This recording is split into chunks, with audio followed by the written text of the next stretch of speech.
Indeed, taking lessons from the past to help us in the present and the future.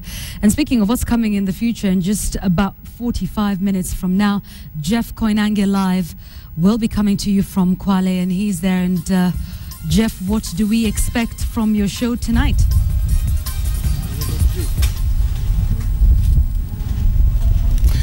Thanks, right. That's right, Yvonne. We are live here at the Leisure Lodge in Kwale County. The governors have gone through their first day, and the topic of discussion on this day was resourcing devolution. As you know, the governors have been, or rather the counties have been granted something like 32% of the national budget into their counties. They want to push for 45%. They feel that 13% gap, that margin, can make all the difference. And here to talk a bit about that is a man who gave that impassioned speech on this day one, 40-year-old governor from Wajir County, Ahmed Abdullahi. Governor, welcome to KTN. Welcome to the news. Thank you. Good to see you. Now, your speech, according to a lot of people, was very passionate. You were calling for the fact that, look, national budget is something like 1.5, 1.6 trillion. You all are getting something like 218 billion, and you want to push that to 270 billion for the counties. Will that make the difference? I believe that will make the difference. 279 really is the number that, based on actual costing, was suggested by CRA for the coming year.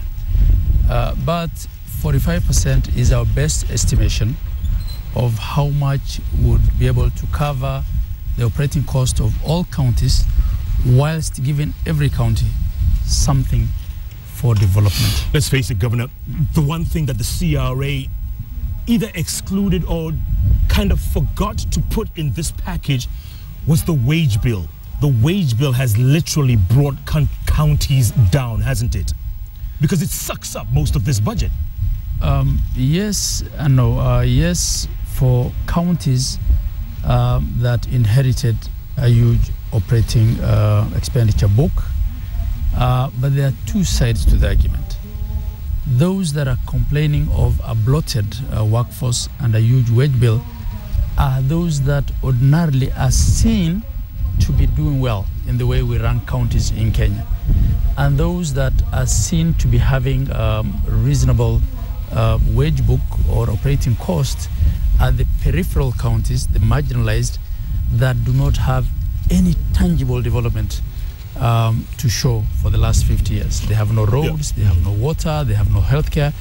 They actually are employing people now, which would further increase the national wage bill. If, for instance, there are no doctors in Wajir or Marsabit, in some constituency like North Hor, it doesn't really mean they're doing well.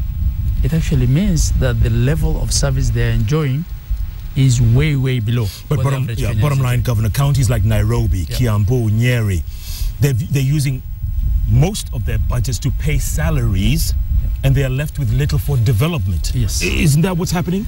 The counties that ordinarily were seen to be ahead are actually reeling from that bloated workforce, partly because of a number of reasons. One, maybe we didn't do enough to open up the country and rationalize the posting of staff across the board.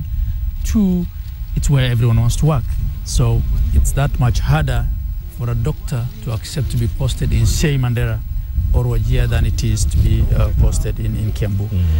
And this is why the constitutional formula for horizontal allocation of revenues across the counties took into account all these things. It took into account population, it took into account geographical spread, it took into account poverty index, and the idea was that there is equity in the way the finances are spread. But what we are saying, rather than change the formula, because if you change the formula, you will be disadvantaged those that have been disadvantaged for all these years. Bottom line, Governor, bottom line. A lot of viewers are asking, and a lot of Kenyans want to know, 1 year later, has devolution worked? Very much so. And it has worked everywhere, including in Nairobi and in Kiambu, and also in places that had not seen development all these years. There was a video based on actual interviews of participants from many counties on the ground by CRA, which we didn't quite know was happening in our counties. And everyone was saying, yes, we're seeing this for the first time. The governor of Kiambu was at the podium today saying there are places in Kiambu that for the first time roads were opened up this year. Governor, we're going to have to leave it at that. I know you guys have a busy schedule. There's a party going on downstairs. I know you've been invited to. Yeah. And you have day 2 tomorrow. Bottom line, the train has left the station. The train has left the station. But as we celebrate the milestone, I want to tell Kenyans that this is not about governors celebrating. Everyone had a role in this. We appreciate that national government and the president expedited himself the transfer of functions. We also appreciate the role that the National Treasury played in releasing the finances, Ministry of Devolution, and even Senate and members of the National Assembly in passing the division of revenue and allocation of revenue. Governor, this is for all of us. It's not for governors. It's for Wanjiku. It's for everyone in Kenya. Good one. Thank you, Governor. Good to see you. 40-year-old governor from Wajir County. He's also the chairman of the Finance Committee of the Council of Governors, Ahmed Abdullahi. Wilson, Yvonne, you heard the bottom line. The train of devolution has left the station. No one can stop it now. Coming up on Jeff Koinange Live, we'll have the chairman of the Council of Governors, the governor from Bomet County, Isaac Ruto, to talk about the 2-day event and 1 year later with the governorship.